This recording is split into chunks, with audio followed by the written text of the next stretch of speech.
Ranjana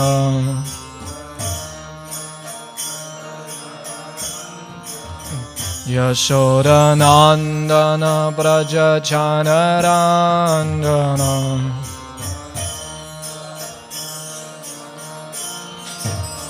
Yamunatira Banachari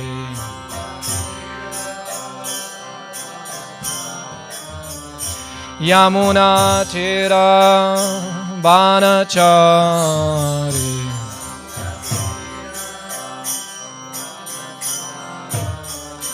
Jaya Radha Madhava Kunja Bihari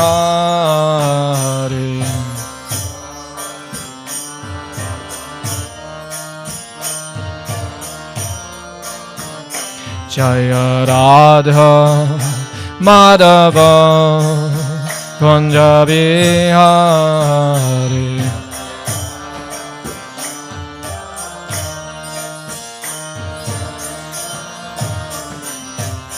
Gopi Chanavalabha Girivaradari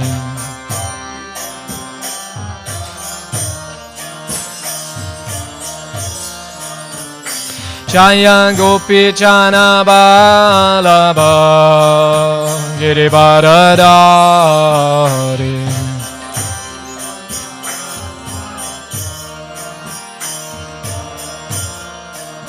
Yashodanandana Brajajanaranjana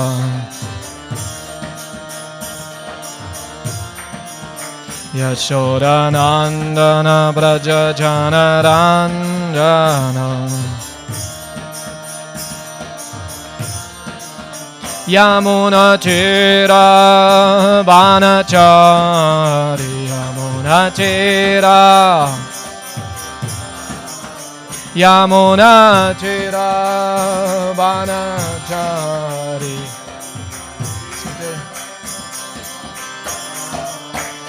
Jaya Radha Madhava Radha Madhava Radha Madhava Shirari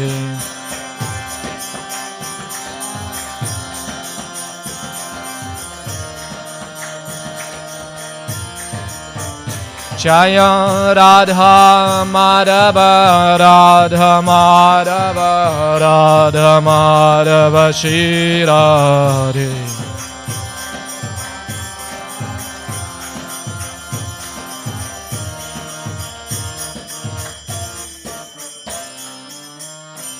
Shri Radha Madhava ki, Srila Prabhupada ki, Nitai Gaur Premanande. Hare Krishna. So I saw now this is actually a Bhagavad Gita verse. Yes, from yesterday. So I don't know who's responsible, but so either, okay. I think it's too late because it's a long verse, so you cannot write it. So, yeah. So maybe someone has it on the phone or something, or we don't make it too complicated and I just read. So, Hare Krishna, welcome to the Srimad Bhagavatam class. Welcome to all our guests. So I will speak English so that everyone understands. I guess everyone speaks English. Om Namo Bhagavate Vasudevaya. Om Namo Bhagavate Vasudevaya. Om Namo Bhagavate Vasudevaya. Hare Krishna. So we are reading from Srimad Bhagavatam, Canto 4, the creation of the fourth order, Chapter 20, Lord Vishnu's appearance in the sacrificial arena, text number 25. Yeah. Okay, so Sa Uttama Shloka Mahan Mukhachuto. Sa Uttama Shloka Mahan Mukhachuto. Pavat Padam Bocha Sudha Kananila. Pavat Padam Bocha Sudha Kananila. Smritim punar vismrita tattva vartmanam. Smritim punar vismrita tattva vartmanam. Ku yoginam no vitaratyalam varai. Ku yoginam no vitaratyalam varai. Okay, so we skip that part. So, sa, that. Uttama shloka. O Lord, who are praised by selected verses. Mahat, of great devotees. Mukha chutaha, delivered from the mouth. Bhavat, your. Pada amboja, from the lotus feet. Sudha, of nectar. Kana, particles. Anilaha, soothing breeze. Smritim, remembrance. Punaha, again. Vismrita, forgotten. Tattva, to the truth. Vartmanam, of persons whose path. Ku yoginam, of persons not in the line of devotional service. Na, of us. Vitarati, restores. Alam, unnecessary. Varai, other benedictions. So, translation. My dear Lord, you are glorified by the selected verses uttered by great personalities. Such glorification of your lotus feet is just like saffron particles. When the transcendental vibration from the mouth of great devotees carries the aroma of the saffron dust of your lotus feet, the forgetful living entity gradually remembers his eternal relationship with you. Devotees thus gradually come to the right conclusion about the value of life. My dear Lord, I therefore do not need any other benediction but the opportunity to hear from the mouth of your pure devotee. Purport.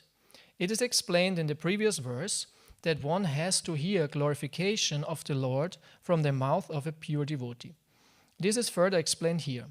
The transcendental vibration from the mouth of a pure devotee is so powerful that it can revive the living entity's memory of his eternal relationship with the Supreme Personality of Godhead. In our material existence, under the influence of illusory Maya, we have almost forgotten our eternal relationship with the Lord, exactly like a man sleeping very deeply who forgets his duties. In the Vedas, it is said that every one of us is sleeping under the influence of Maya. We must get up from this slumber and engage in the right service, for thus we can properly utilize the facility of this human form of life. As expressed in a song by Thakur Bhaktivinoda, Lord Chaitanya says, Chief Chaga, Chief Chaga.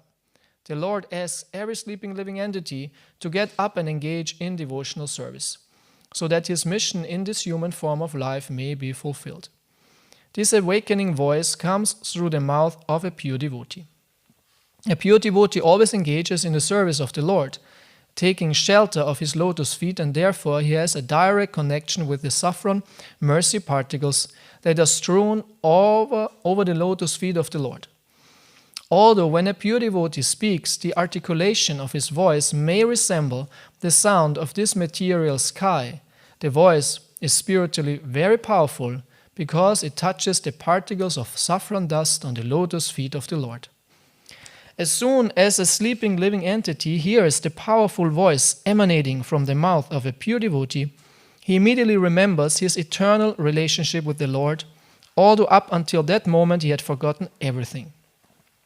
For a conditioned soul, therefore, it is very important to hear from the mouth of a pure devotee, who is fully surrendered to the lotus feet of the Lord without any material desire, speculative knowledge, or contamination of the modes of material nature.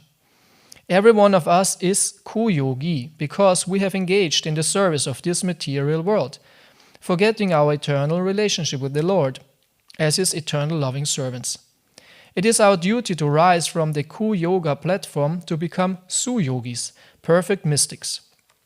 The process of hearing from a pure devotee is recommended in all Vedic scriptures, especially by Lord Chaitanya Mahaprabhu. One may stay in his position of life, it does not matter what it is, but if one hears from the mouth of a pure devotee, he gradually comes to the understanding of his relationship with the Lord and thus engages in his loving service, and his life becomes completely perfect. Therefore, this process of hearing from the mouth of a pure devotee is very important for making progress in the line of spiritual understanding. Homa Yajna timirandasya Jnananjana Shalakaya Chakshu militam yena tasmai Shri Gurave Namaha Mukham karoti vachalam pangung langayate girim yat kripatamang vande Shri Gurundina Taranam Shri Chaitanya Manobistam Stapidam Yena Bhutale Svayam Rupa Kadamayam Dadati Swapadantikam Jai Shri Krishna Chaitanya Prabhu Nityananda Shri Advaita Gadada Shivasari Gaura Bhakta Vrinda Hare Krishna Krishna Krishna Hare Hare Hare Rama Rama Rama Hare Hare. Okay, again the verse. My dear Lord, you are glorified by the selected verses uttered by great personalities. Such glorification of your lotus feet is just like saffron particles. When the transcendental vibration from the mouth of great devotees carries the aroma of the saffron dust of your lotus feet, the forgetful living entity gradually remembers his eternal relationship with you. Devotees thus gradually come to the right conclusion about the value of life. My dear Lord, I therefore do not need any other benediction but the opportunity to hear from the mouth of your pure devotee. So, Hare Krishna. So, who wants a perfect life? Who wants his life to become perfect? We rarely desire that because we don't believe in that. Yeah. We are kind of okay with our imperfect lives, full of so many worries and so many sorrows and so many pains. We kind of try to navigate out of all the problems, try to stay away from them, but they always come. You cannot avoid it in some way or other. Small problems or big problems, they always come. This will not change. It's the material world. But Prabhupada spoke here about perfect life. And how is this perfect life possible? It's, according to this verse, by hearing about Krishna. And Prithu Maharaj, who spoke this verse now, says he desires nothing but that. He just desires to hear from pure devotees about Krishna. This is what he really wants. Nothing else. He does not even want liberation. I think for many devotees, liberation is kind of a motivation for our spiritual life. You're saying, okay, maybe one day I go to the spiritual world, get out of this material world, get out of here, enough with all this trouble, problem, suffering, I don't want this anymore, I chant Hare Krishna. But a pure devotee doesn't think at all about that. This material world is great. Because he's always absorbed in Krishna's glories. It doesn't matter where he is. He's so happy with hearing about Krishna.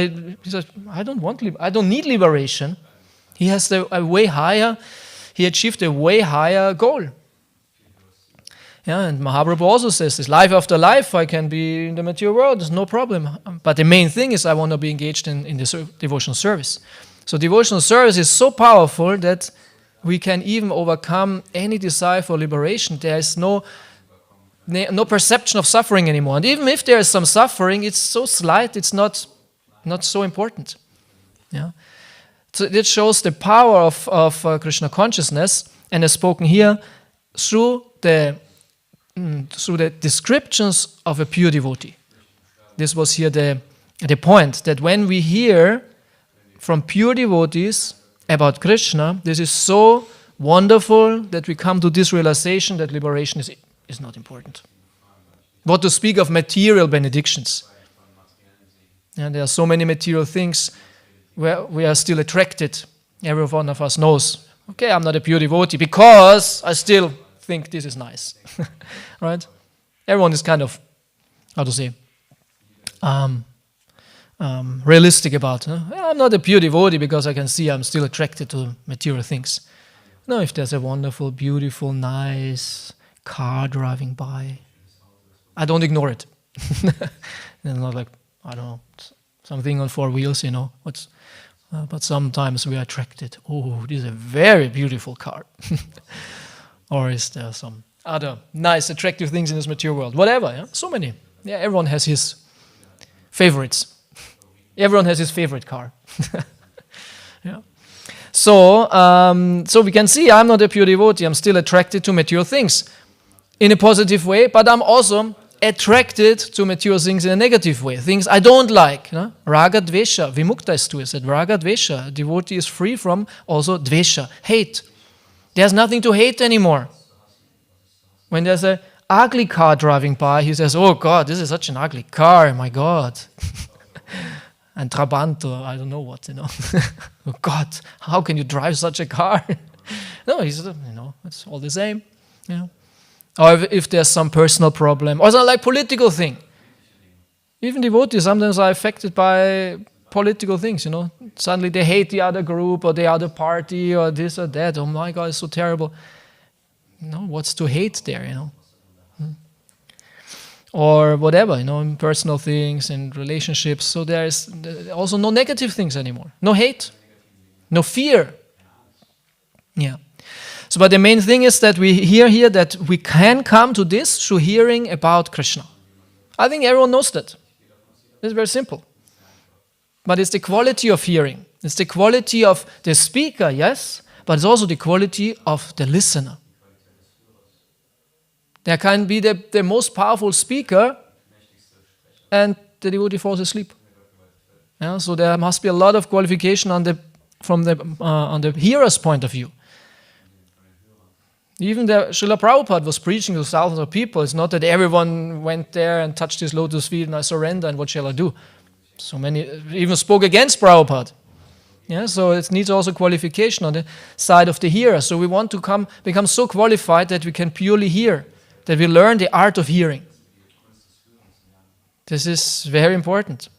And we know that sometimes we hear very nicely, and we think, oh, now I just heard attentively, and it was a good lecture or good reading. Reading is also kind of a hearing, and you get realizations, and you're inspired, and there's taste, and everything is fine.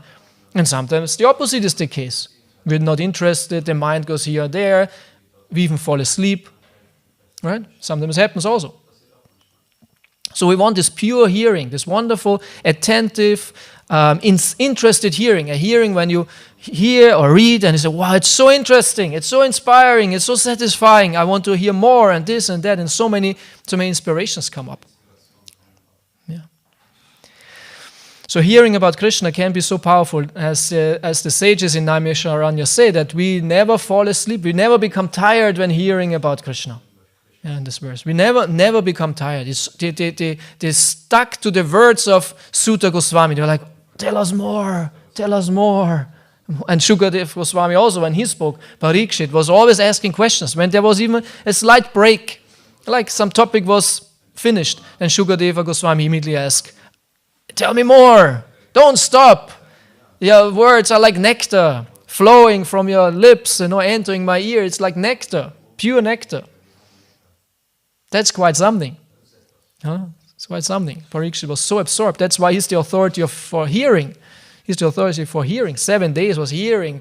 And it went so far that he became completely oblivious to the material world, had no fear anymore. He knew there will come now my death.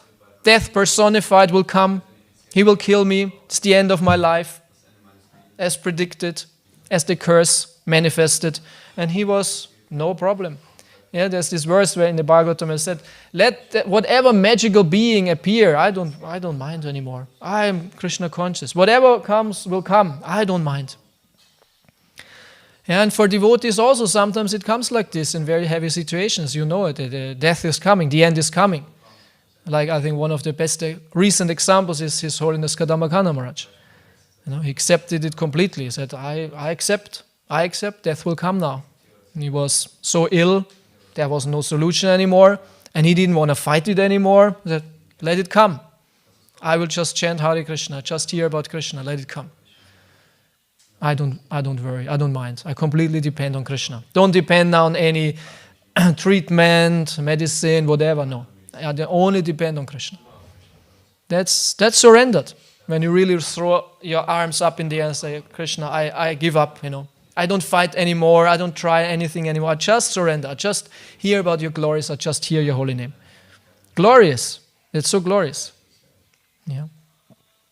So we want to work on that to come to this platform. That means we have to really be very attentive in our spiritual life and be aware of what are my attachments, what do I have to work on, where I'm still afraid, or where I'm still attached, or where I'm still,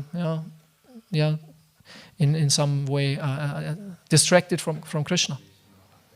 Yeah, the great devotees say even material blessings.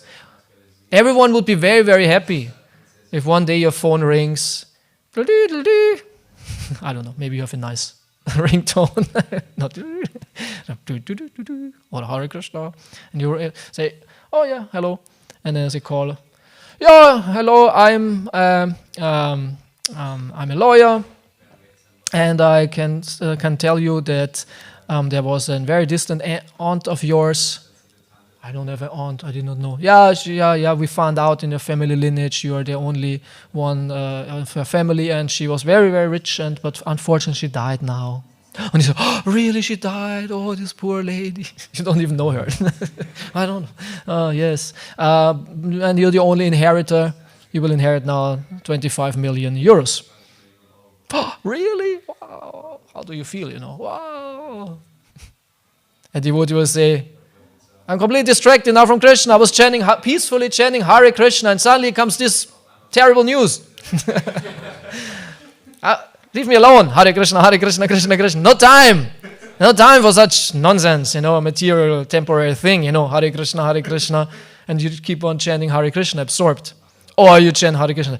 You chant 25 million. Your mind will tell 25 million! Wow, I am rich. Yes. That's so great. I guess some of us would be very happy. I think I would be very happy. I think I would be very happy. Yeah. Like once my grandmother, when I was a child, she called on a Sunday. I won in the lottery! Because every weekend she played lottery on the Sunday. Yeah? And the whole family were running around, yeah. And 5 minutes later she called, no, sorry, I missed my numbers. I messed up the number. I was not winning the lottery. I said, oh God, grandma. She messed something up. She won. Not at all. Nothing. Yeah. So it said in Bhagavatam that this is a distraction. A devotee peacefully chants Hare Krishna, wants to hear about Krishna, and even the most wonderful material thing is not interesting for him. It's a complete distraction. But who is on that platform, right? Who is so detached from anything, everything? Yeah. But still, we try to come to that and search our heart and see where we are not interested in Krishna. What's the problem? Right? What's the problem with us? Krishna, most beautiful, playing on the flute, gopis, Vrindavan, most perfect, Satchidananda, everything. And max, we sit in a Bhagavatam class, and maybe later on, if we have time, we read a little bit about in the Bhagavatam, and maybe we chant one extra round, maybe. The rest of the day is like, it's also Krishna consciousness, but not as intense as in the morning program. Morning program, the quality is quite high, but then it goes down. Yeah, the more advanced the devotee is, he wants to keep up this consciousness throughout the whole day and rekindles that all the time in reading again, chanting again, chanting a Gayatri and all that. Yeah, so but back to this Krishna Katha. But what is Krishna Katha? What are these descriptions about Krishna? Yeah? Actually, the base for that is the Bhagavatam. Yeah? Krishna Katha is Srimad Bhagavatam. And the essence of Srimad Bhagavatam is the 10th canto. No? And Prabhupada wanted to give this immediately. Even though when you start reading Srimad Bhagavatam, he says, you have to go through the first cantos until you come to the 10th canto. Don't jump over 1, 2, 3, 4, 5, 6, 7. No, everything has to be read. At the same time, Prabhupada gave immediately 10th canto. the lotus face, the smiling lotus face of Krishna. Because he did not know, do I have time to finish the whole Bhagavatam, and I want to give the most important. Yeah, so most important is 10th canto. Doesn't mean the other cantos are not important. Yeah? But we should come to the platform when we are absorbed and interested in Krishna Lila, in Krishna's pastimes. Yeah. And this is a wonderful story. It's a wonderful spiritual story. In the 17th chapter of Bhagavad Gita, Prabhupada explains in a purport concerning the mind in Sattva Guna. He says, the Puranas and the Mahabharata are therefore entertaining our mind to be always in Krishna consciousness. These wonderful stories of the Puranas and the Mahabharata. Yeah. So in Kali Yuga, there's this very special arrangement that through stories we can become completely spiritual. And it's way easier to grasp the essence, the philosophy through the story, than to speak only theoretical knowledge. So the great story of Krishna. The great story of Krishna. Yeah. We should be very absorbed and know everything. And should be interested. Like, who is Uddhava? Who is Uddhava? Everyone knows who is Uddhava? Who does not know who is Uddhava? Okay, you don't know. I just read 11 cantos, So you know who is Uddhava? Yeah. But there are some devotees here who raise their hand, they don't know who is Uddhava. Yeah, you know who is Uddhava. Yeah. So some don't know. So you have to know. Yeah. Or who is Kuvala Yapida? Most complicated name. After Anakadundubi. That's also a complicated name. Yeah. Yeah. Kuvala Yapida was a big elephant. And it was a trap, actually. Because there was a great king whose name was Kamsa. And Kamsa had a prophecy when he was in his kind of youth. And there was a prophecy, and it said that the 8th child of his sister will kill him. The 8th child of his sister will kill him. And he was a demon. He was not somehow rather talking with his sister, how can we solve that? And, it's not so nice. I don't know what kind of child will come there, and how do you feel about it? Probably this is how we would do it. If you know your sister's 8th child will kill you, it's a prophecy. Of course, we will say prophecies. Who cares about prophecies? Some prophecy, prophecy. What is a prophecy anyway? I don't believe in prophecies. But there are people who can do that. In Shastra, it's called Trikalagya. It's even a term for them, Trikalagya. Someone who knows past, present, and future. And we might think, okay, Vyasadeva was Trikalagya. He's like the most famous Trikalagya.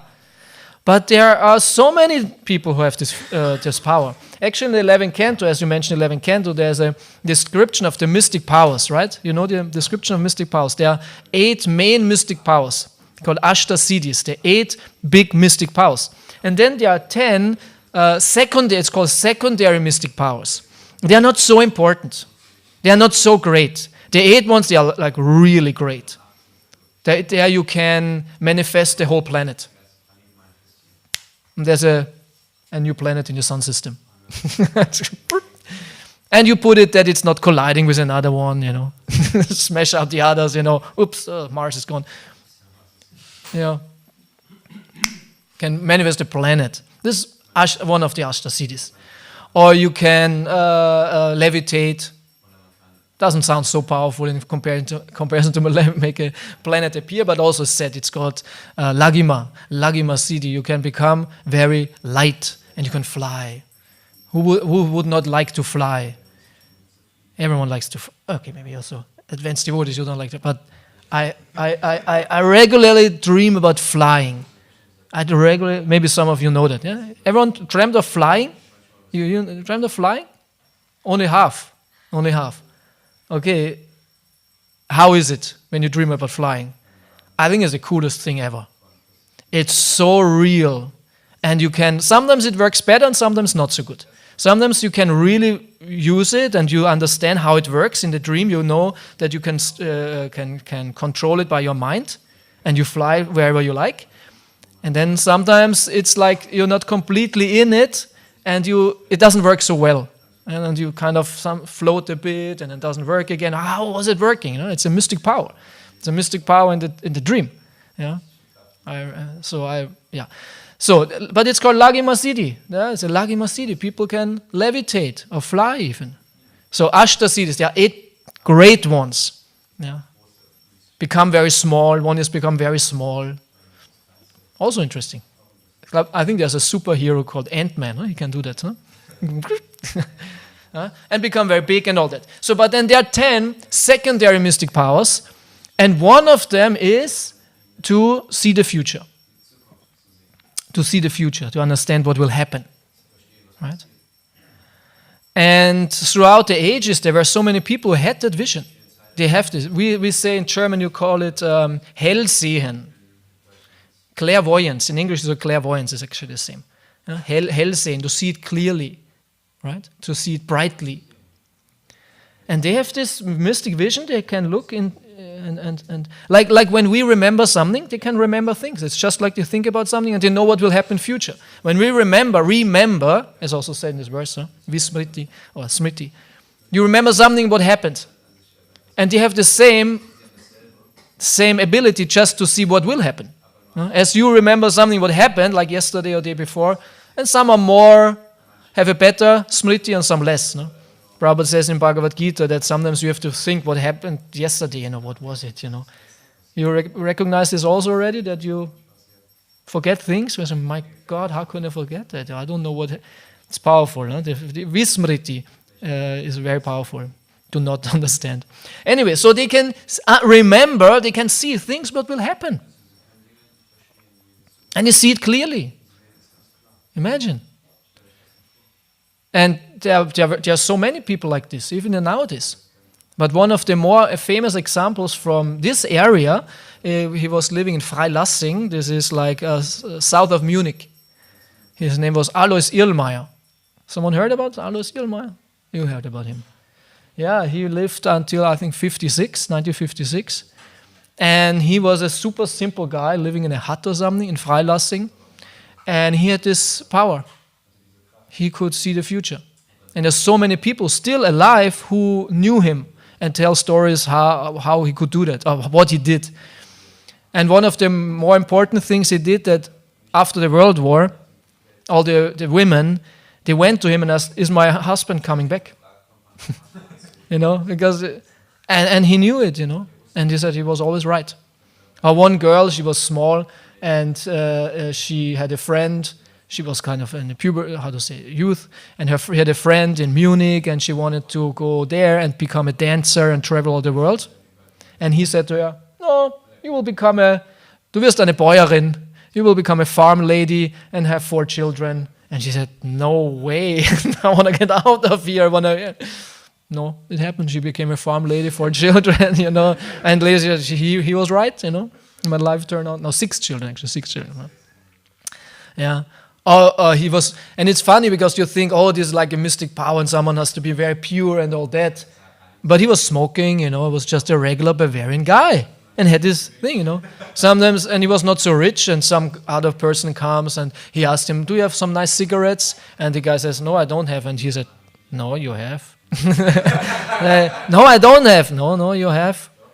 In your house, on the desk, and there is lying this pack of cigarettes. And then the boy had to run home and bring them and say, I told you, you have. Give me. So, and it is a very interesting example. And he predicted also many things for the future. I will not go into that now. There's a whole different story about Europe, world situation, war and all that. Anyway, but he had this mystic power. So you could say Kamsa, who had this prophecy, says, I don't care. No, he took it very serious. Imagine the prophecy, you will die at this certain time, also in this way, and you know it. Like, as I said, Parikshit, there was a curse also. So Kamsa was a demon. He was not negotiating with his sister. He immediately wanted to kill her. He said, this is the best solution. If the 8th child of hers will kill me, I kill her, it will not happen. That was the logic. he wanted to kill her immediately. Anyway, we know he somehow or rather did not do it, but later on this 8th child was born, and his whole life he tried to kill this child. And this child was, of course, Krishna. And he could not kill him. Whatever he did, he could not kill him. So in the end, he made a plan to set a trap for him. He wanted to set a trap. Because he always sent these demons, murderers, to this village where Krishna was living. And one after the other, they got killed. No one had a chance. And they were really powerful. And in the end, he thought, I bring him in my city, in Mathura, and there I will kill him. And I will set a trap. And I put this huge elephant. It was like a battle elephant. Yeah. And in nowadays, it's not so common. Of course, we have tanks and we have bombs and whatever. But in former times, elephants, they were very important and very powerful on the battlefield. Yeah, and these were not just some, Sioux elephants. Yeah, or in Mayapur, give it a coin or something. They were trained to kill. Yeah, and they were very tall, and they had also armor. Battle elephants, they had armor, and even the tusks, they put some metal stuff on it with spears or other things, or made it very long. Yeah, and the elephants were trained because elephants are very intelligent. They could even bite off your head. They could take your tusk and then bite off your head, or stomp you, or kill you with these tusks and all that. They were very trained for that. They used elephants also for the death penalty. There were two ways of killing someone with death penalty. If someone got the death penalty, the king said, okay, put him in front of the elephant. The elephant there were two ways. One was the nice way. He just stomps your head. And the other way is that he very deliberately does not stomp your head. Every other part of the body, and only in the end he stomps your head. And the king was, very good. Yeah, they were trained like this. So this Kuvalayapida was the king of the elephants. It was most powerful battle elephant. And the guy was sitting on top of him, the Mahut, they call Mahut, who is this? He was especially trained to navigate the elephant. So they brought this elephant in front of a gate, and Krishna had to go there, and he said, he will kill now Krishna, and he has no chance. Because Krishna was just a small boy. How you want to, a small boy fight a battle elephant? If you stand in front of such an elephant, you just run away. But Krishna killed him. How can Krishna kill a battle elephant? Right? He said he ran for him and he dodged, and then he pulled him actually even on the tail. Is that even Krishna pulled this huge elephant on the tail for a long time, and just he couldn't do anything. No? And then in the end, they ripped out, Krishna and Balaram, they ripped out his tusks and beat, I think, the elephant to death, and also this Mahut.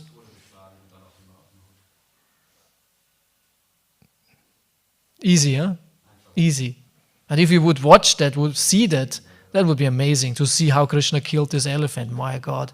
And it said, Balaram and Krishna entered in this arena. It was a huge arena, because this was only part of the trap. Kamsa actually was quite stupid. No? Actually was quite stupid. But he had no chance anymore. He was so attached, because of when you are attached, we are stupid. And you know it doesn't work, but you're attached, you try again and again, and you fail and you fail. Yeah. It's called attachment. That it bewilders your intelligence. I should leave it, let it go. Some people are attached to other people. The man falls in love with this woman, and he knows she doesn't want him, and but attached, like, please accept me, and desperate. Anyway, so Krishna entered this arena, a huge arena. It was filled with people. And there, then, if he would survive Kuvalayapida, he would have to fight two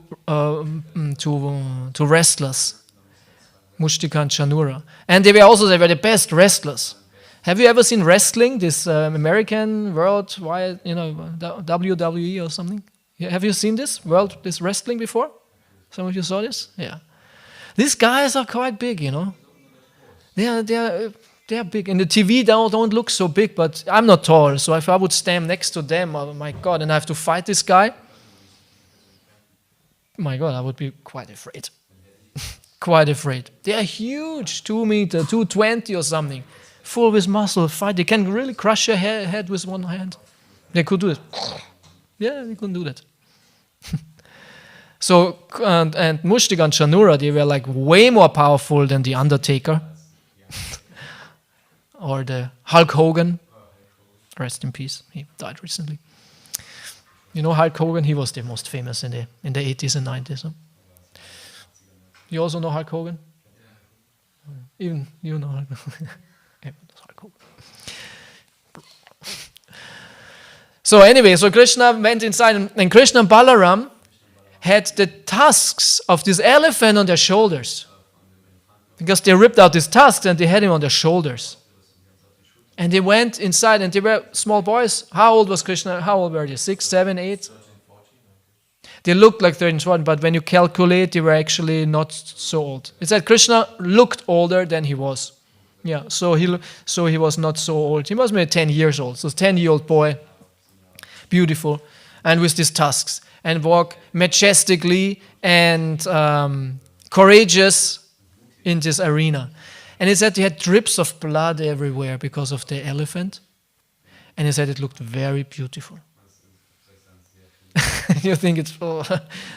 Bhagavatam says, the drips of blood on the bodies of Krishna and Balaram looked very beautiful, beautifying their transcendental bodies. And the whole arena was full with people. And then this famous verse in Bhagavatam which says that everyone saw Krishna differently. Like the yogis, the impersonalists, saw him as the supreme Brahman. Wow, there comes the supreme Brahman. Yeah. And of course the ladies, they saw him as a child, a boy, or even as a paramour. Yeah. And the cowherd boys were there, of course, they see Krishna as their friend. So everyone sees Krishna according to their own relationship with him. So that's also when you look at Simhadev, you see Krishna. The day before yesterday, we have this discussion here. Yeah. And again, of course, Nrsimhadev is not Krishna. Obviously, Nrsimhadev is not Krishna. So he's not the same. But a devotee sees this is Krishna. In a sense, my Lord appeared in this form. So what's the problem? So he is Krishna. Yeah, so but then there are certain relationships, and everyone sees Krishna according to his relationship. Yeah. So then Krishna and Balaram entered, and then starts this fight, and they kill also Chanura and Mushtika. And when Krishna, that was a very powerful fight, of course. And then when Krishna and when they killed them, there was everyone was roaring like in a football game or something. Yeah, he won. But everyone was for Krishna. In a football game, only half is only half is cheering, the other half is crying. In a good football game, it creates also rasa, right? Rasa. Because in Bhakti Rasamrita Sindhu, rasa is actually taken from Bharat Muni, who spoke on theater science, how to create rasa, how the actors create rasa, taste, experience in the audience. And if there's a good theater or good movie, now this theater is more movie, yeah, people feel it. You cry, you're excited, you're afraid, really believe it. But it's just, light. Actually, it's just light, projection. Yeah? You're really afraid, isn't it? So, but formally, this was only done through theater. And if there's a good drama, you believe it, you feel it. And Rupa Goswami took this concept in that sense in a spiritual way. Yeah. So, everyone was cheering for Krishna. And there was even a band playing. Celebrating the victory. Celebrating the victor. Only one person, especially one person, was not happy. He was full of anger and fear, and he felt so bad, and then he screamed, "Stop it, stop it!" He made a whole drama, very embarrassing. "Stop it, the band, stop playing! Take now Vasudev and kill him! Take Ugrasena and kill him! Put the coward boys Nanda Maharaj in prison!" Yeah, he wanted to show his power in the end. He was so frightened. And then Krishna did not want to have it anymore. at all. At all. Kamsa made so much trouble to his family all these years. And Krishna jumped on this raised platform. There was a raised platform where Kamsa was sitting. And he threw him down into the arena, jumped on him, and killed him with his fist. Beat him until he was dead. And then he was dragging his dead body through the arena so that everyone can see he's really dead. And everyone was happy. And now you think, oh my God, this is terrible. Human rights. Doesn't he deserve a fair case? What's with his lawyer? This is not nice. This is just a weak mindset of modern society. Right? Death penalty is very, very good. It's very good. Yeah. This is one of the problems, and now, of course, we cannot handle death penalty. Maybe this is the problem, but if we could handle death penalty, it would be very good. Of course, if someone kills someone, why should he be spared? What if someone kills many people? Why should he, and it's proven that he killed all the people. Why make any case or whatever, he should be killed? Why not? Because he's a human being. He has his rights. No, he has no rights anymore. He killed people. This is not possible. You cannot tolerate this as a society. And Kamsa, he was a real rascal. He was a tyrant. Like when they killed Saddam Hussein, also the whole world was, or Bin Laden, everyone was happy, Even though you can say, why was there no case or anything, No. So, Kamsa was way more terrible than Saddam Hussein. Or Bin Laden. So Krishna killed him, and everyone was happy, and then came Vasudeva and Devaki. Finally, they were united. Devaki was the mother of Krishna. From one point of view, of course, we don't want to go too much into the esoteric details, but Devaki was the mother of Krishna, and she saw him only at the birth. Only at the birth. When Krishna was born, he appeared, of course, as Vishnu, and then was the baby. Immediately she gave him to Vasudeva to bring him into security. Were secure because Kamsa would come any moment and kill the baby. So he was gone. And for all these years, she was not seeing the child. Very traumatic. And first time she sees him again. And she was so happy, of course. The lost child, Krishna comes back and she hugs him, is happy, and Krishna is there. And Krishna says, I'm very sorry that we were absent so many years, but, providence. It was like this. Yeah. So this was more or less a little example of telling this to see that we can be interested in Krishna Lila and Krishna Katha and study Krishna Lila and be absorbed in Krishna Lila, and it's very wonderful. It's very beautiful, it's very entertaining, it's very interesting. Yeah. And this is spiritual. This is not a material story. It's completely spiritual. And when we do this more and more and more, we become pure devotees, of course. We purify our mind, and then only Krishna is on our mind. And when we chant Hare Krishna, with such a background of information, absorption, the chanting becomes very intense. Because you know every second who is Krishna. Sometimes you chant Hare Krishna, Krishna Krishna, Hare Hare, especially in the beginning, and there's no connection of the name and actually the person whose name you're chanting. And then we are very aware of whose name we are chanting. So by the blessing of Srila Prabhupada, we can absorb in Krishna Katha, hear Krishna Katha, and speak Krishna Katha. We just have to be more, at least myself, more serious about it. Thank you very much for your kind attention. Any questions, any comments by the devotees? Anything you want to add? Yes, Prabhu?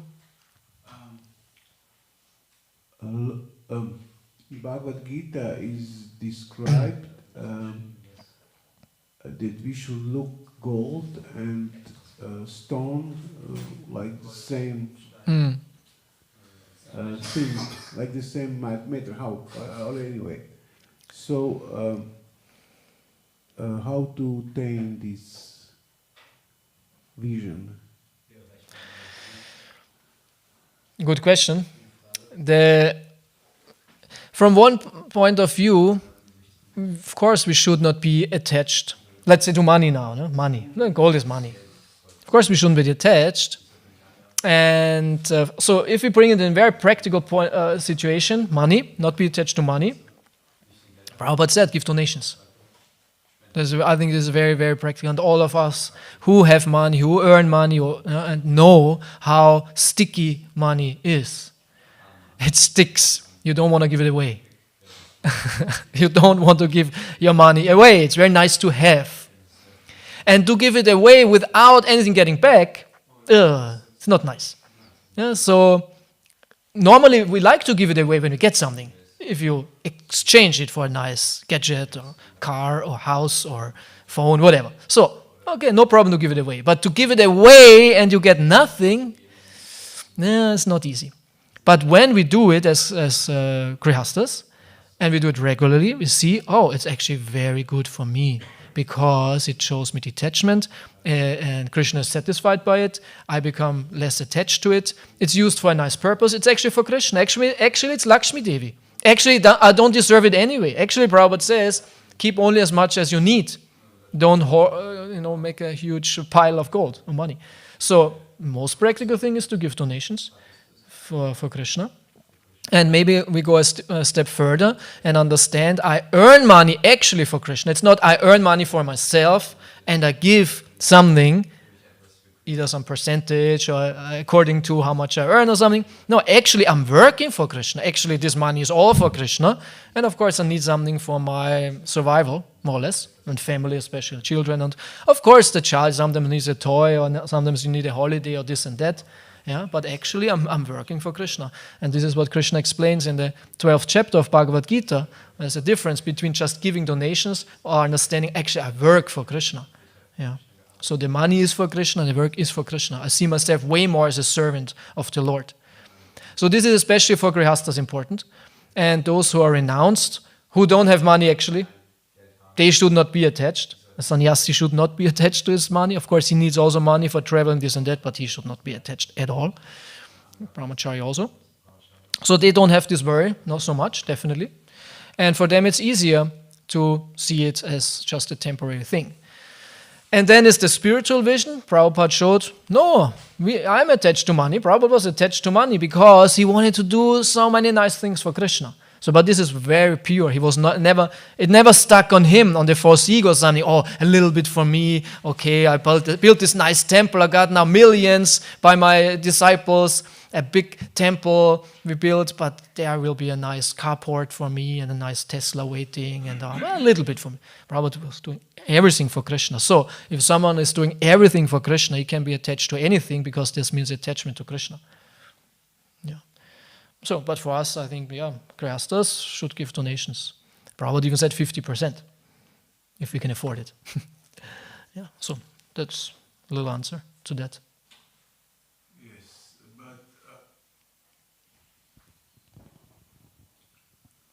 but I think that the false ego is the biggest enemy of everyone.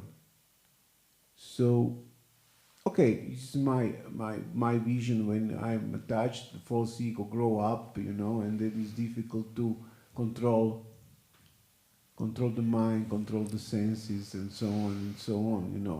We know everybody that when we are on ego, we want to be like somebody and something, And then I remember this verse in Alapisunichanata or Ahisa Hishunamanina Maladena Kirtaniya Sadahari, That helps me to see that I'm smaller the smallest. Sachinandana Swami mentioned in one article that we should be, he used an example with prisma, mathematic element, prisma. If you want to go to prisma, we should be very small, very tiny, very, very humble, This is my some conclusion, I can say, but I think that the most important thing is to be with company in pure devotees. Then we can learn from them how to cross this attachment, ego, and so on. But Hiranyakashi, Punashingadev, ego. Yes, of course, solution for everything, as you say, is association of devotees. Yes. There, everything is concluded. Yeah. Yeah. That is my. I learned here. I thank you. Okay, thank you. Yeah, thank you for the nice comment. Okay, good. Hare Krishna. Thank you so much for listening. I wish you a wonderful day in Krishna consciousness. Srila Prabhupada ki jai. Grantara Srimad Bhagavatam ki jai. Srimad Bhagavan ki jai. Srila Prabhupada ki jai.